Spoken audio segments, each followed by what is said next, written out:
Old-style software factory.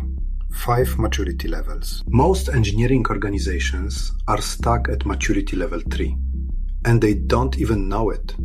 They have a pipeline, they have teams, they have Scrum, yet deploys still take weeks.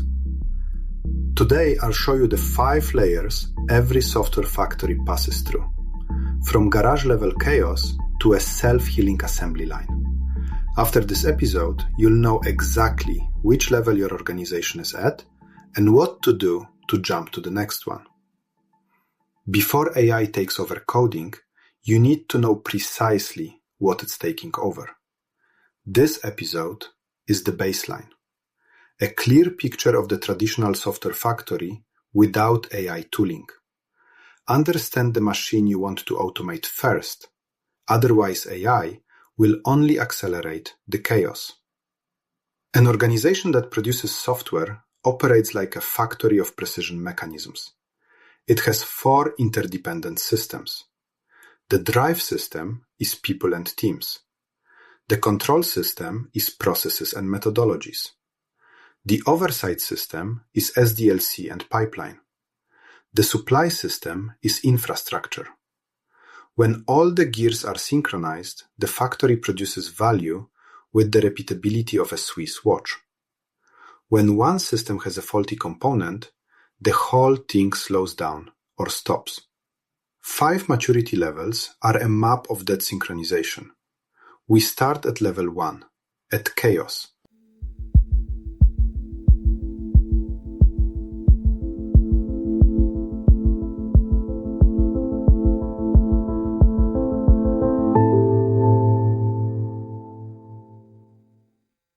Level 1. Chaos and flat structure.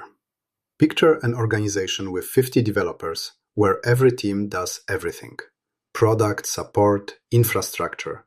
People are overloaded, delivery slows down, and every decision requires the CTO.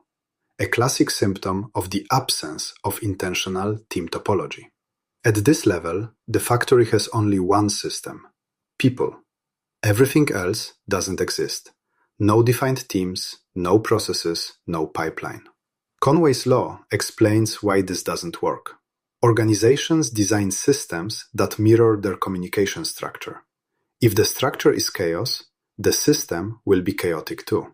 5 teams organized around technical layers: front-end, back-end, database, infrastructure, QA.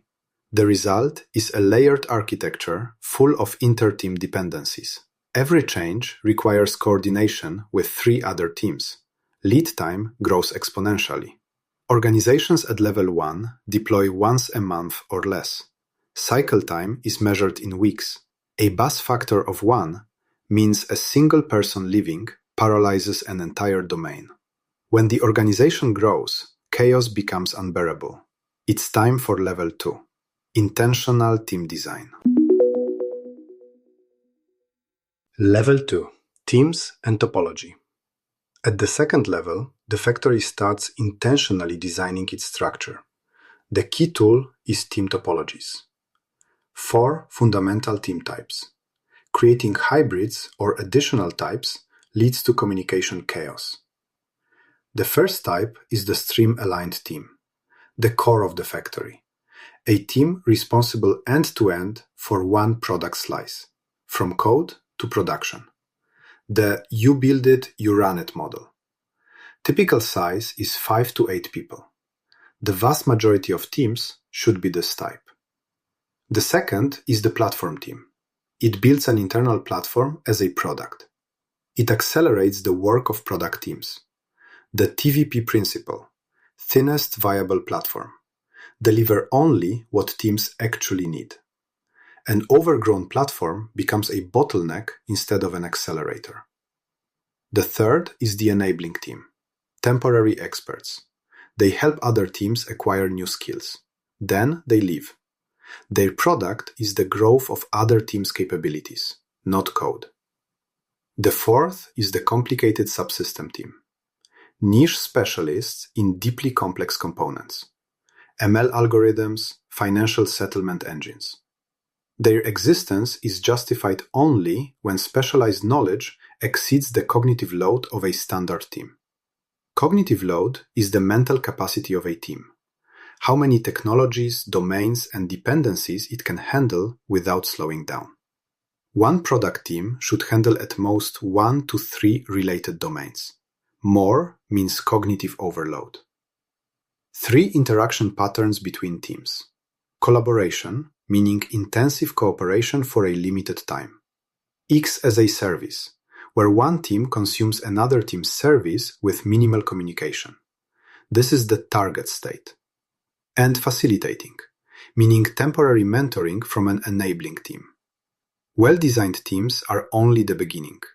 Now they need to know how to work. The key here is methodology selection. Level 2 continued. Methodologies and Batman. Scrum is the ideal framework for product teams building new features. 2-week sprints set the rhythm. The sprint goal, a single sentence describing the business objective of the sprint, gives the team decision-making autonomy. Kanban is a fundamentally different approach, based on continuous flow. The heart of Kanban is WIP limits, the maximum number of tasks in progress. It forces finishing before starting new ones. Kanban wins decisively in maintenance and support teams. Tasks arrive unpredictably.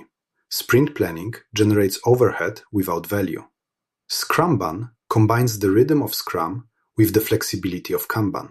For teams on the boundary, those with both planned development work and unpredictable requests. A practical solution for product teams is the Batman role, the on-call person who, for the duration of the sprint, absorbs everything unplanned: production bug fixes, urgent queries, monitoring alert reviews. Batman protects the rest of the team. Without Batman, every urgent request hits the entire team and destroys focus. Rotation is key.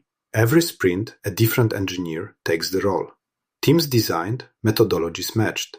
But what do they produce, and how does their code reach production? Level 3 is the value stream. Level 3, SDLC and pipeline. This is where most organizations are stuck. At the third level, an organization has teams. It has processes. It even has a pipeline. But it's missing quality gates, missing ADRs, missing feature flags. It has a pipe, but without filters. That's the level 3 trap. Let's start from the beginning of the pipeline. The PRD, the product requirements document, is the contract between the business and technology. It defines what we're building, for whom, and why, before anyone writes a line of code. A good PRD contains a problem statement with quantitative data, personas with pain points, and user stories with acceptance criteria, plus a clear scope of what's out of scope. A practical tip: start the PRD privately. Come back with a draft and gather feedback. Writing a PRD live in a group generates endless discussion. The ADR, the Architecture Decision Record, is a short document describing one specific architectural decision and its rationale. Without ADRs, organizations suffer from decision amnesia. They forget why specific decisions were made. New engineers ask why something was built that way, and there's no answer. The ADR is an append-only log, monotonic numbering, ADR 0001, ADR 0002. When a decision is changed, the old ADR gets a superseded status. Write ADRs like a letter to your future self, with full context and empathy. A system design session is a structured workshop. The team designs a solution before touching the keyboard. Coding without prior design is like building a house without blueprints. Now, the CI/CD pipeline. Every code change passes through a controlled pipeline. From the trigger, through build, tests, code analysis, security scan, integration tests, all the way to production deployment. A pipeline with a dozen or more stages is the norm in a mature organization. Quality gates are automated checkpoints that block code failing to meet quality requirements. Minimum test coverage, code complexity analysis, SAST and DAST security scans. Feature flags are switches that let you enable and disable features in production without a new deployment. They enable progressive rollout. 1% of users, then 10, then 100. And an instant kill switch for a problematic feature. Trunk-based development, working on one main Git branch with short-lived feature branches, is the recommended approach for mature teams. DORA research confirms that elite performers use trunk-based. The pipeline is running, code is going to production. But on what infrastructure? Level 4 is where the factory starts to scale. Level 4. Infrastructure and IDP. A startup with 5 microservices and a 4-person team deploys managed Kubernetes. 3 months later, half the developer's time goes to managing the cluster. Infrastructure costs tripled. A classic anti-pattern, premature Kubernetes. An infrastructure decision must stem from the maturity stage and scale, not from trend following. Below 5 microservices, a VPS with Docker Compose is enough. From 5 to 15, a VPS with K3s, lightweight Kubernetes. Above 15, full managed Kubernetes. For financial institutions, a hybrid cloud setup. Mission-critical transactional systems on-premise, scalable front-end services in the cloud. 37 Signals, the creators of Basecamp, repatriated their infrastructure from AWS to their own servers. Costs dropped from $3.2 million to under $1 million per year. Savings of over $10 million over 5 years. The cloud isn't always cheaper at scale. Infrastructure as code means all infrastructure is described in text files, just like application code. Terraform creates resources declaratively. I want 3 virtual machines, an RDS database, and a load balancer. Every infrastructure change goes through code review, just like an application code change. GitOps closes the loop. Git is the single source of truth about the state of the infrastructure. Argo CD monitors the repository and continuously synchronizes the cluster state with what's in Git. If someone changed something manually, Argo CD restores the repository state. Automatic drift correction. Imagine an internal app store for developers. That's an internal developer platform. Backstage, from Spotify, now a CNCF project in the incubating phase, is the de facto standard. 4 pillars. Software catalog, a registry of all services with ownership and SLA. Software templates providing scaffolding. A new service with one click, complete with a ready-made repo, CI/CD, and monitoring. Tech docs, technical documentation rendered in the portal. And a plugin ecosystem integrating Grafana, PagerDuty, SonarQube, and Jira. A developer opens the portal and fills out a form. The system creates a repository from a template and generates working code with tests. It hooks up CI/CD, registers the application in load balancers, generates monitoring dashboards. The developer is writing clean business logic from the first minute. Zero infrastructure configuration. Golden paths enforce proven patterns. Internal starters automatically wire a new application into databases, queues, logging, and security. Infrastructure matched, IDP running. One final test remains. Does the factory actually run efficiently? Level 5 is metrics and self-healing. Level 5. DORA metrics and a self-healing factory. 4 numbers tell you whether your software factory is running efficiently. DORA metrics are the gold standard for measuring software delivery performance. The first metric, deployment frequency. How often you deploy to production. Elite performers deploy multiple times a day. Low performers once a month or less. The second, lead time for changes. How quickly a commit reaches production. Elite performers under 1 day. In the best organizations, under 1 hour. Low performers from 1 week to 1 month.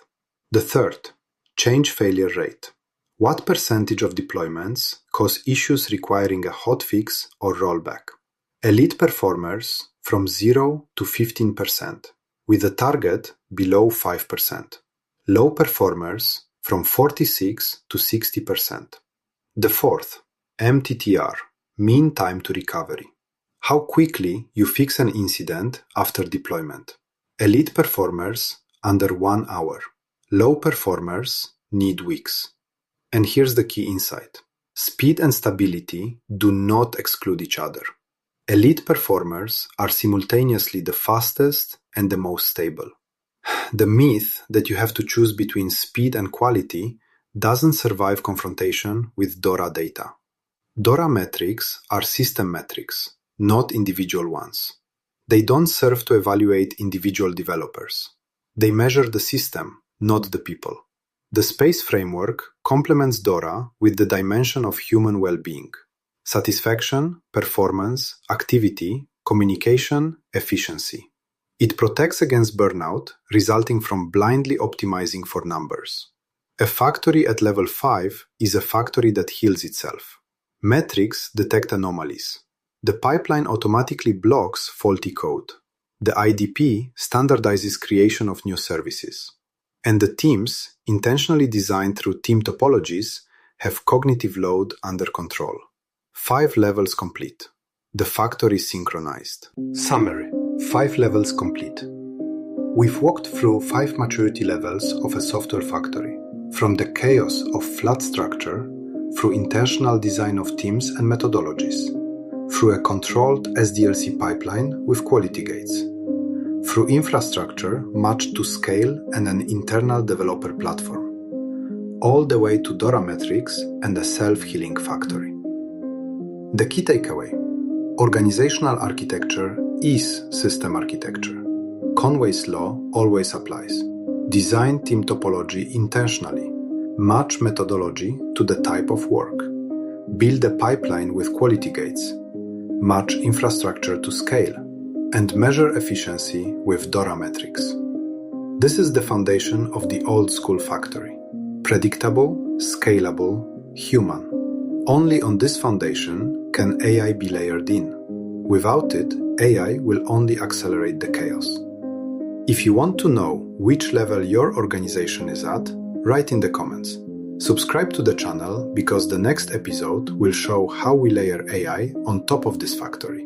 See you there.